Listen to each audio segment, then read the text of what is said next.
Kakadosh Boker or Bekiim Halacha 3, day 23. We are on Siman Zayin, page 44. We are on Halacha Zayin.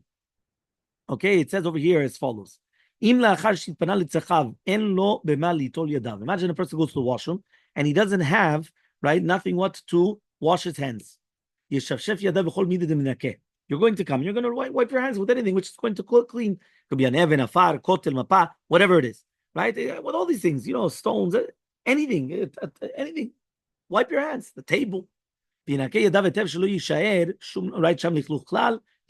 So you clean your hands, and then you're going to make the Beracha, right? Which makes sense. Okay, that is going to be halacha number 7. Halacha number 8, chet. En shiur lashtin mayim. Yeah, you heard? No shiur. What does that mean? There's no shiur for urinating.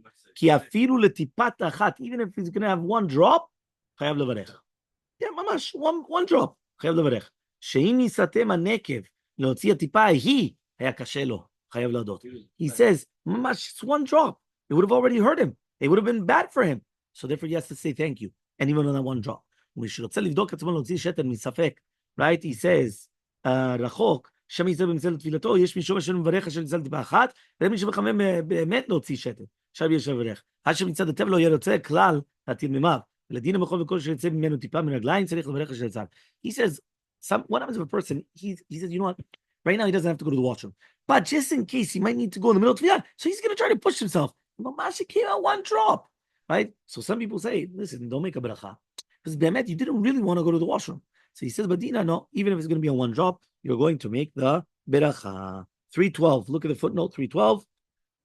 It says over here as follows. The Rosh, quoted by Maran in the Bet Yosef, was asked, what about in the case that he ruled regarding the person's intention, one and succeeded in eliminating a drop of urine from his body, he might make the Beracha. Meaning, sof kol sof, we'll see it a tipa. So he has to make the Beracha. The Orchot Chaim, he's quoting the Gaon and said the same ruling, that there's no minimum amount of urine to obligate the blessing. Anytime a person is doing the successful right avoiding of the urine, he thanks Hashem, and that's also Shulchan Aruch. Meaning, what does it help? What is it? The difference? How much? It's already enough.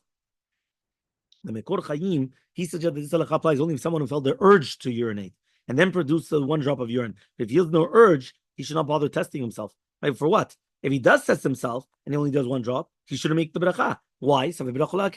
He argued on this and he brought down the Rosh. Rosh Hashanah also challenged this ruling of the Mekor Chaim.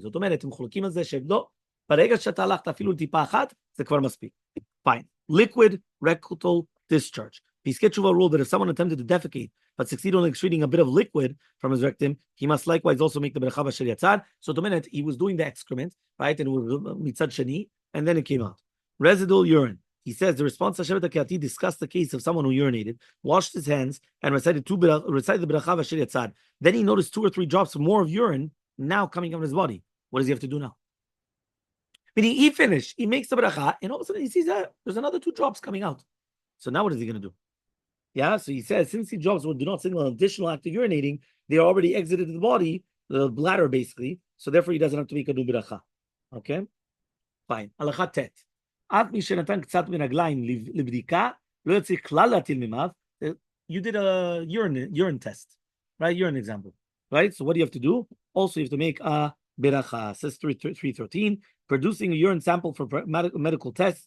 Obligates one to say Beracha Yatzar, knows the testing oneself before praying, and producing a single drop of urine, which is already discussed in the previous note. This is ruling Minchat Yitzchak, although according to the Mekor Chaim, obviously you wouldn't do it. But again, almost all the poskim, including Maran, they said that you would make the beracha. And that is the likewise the ruling of Yalkut Yosef and Bahalacha Berura.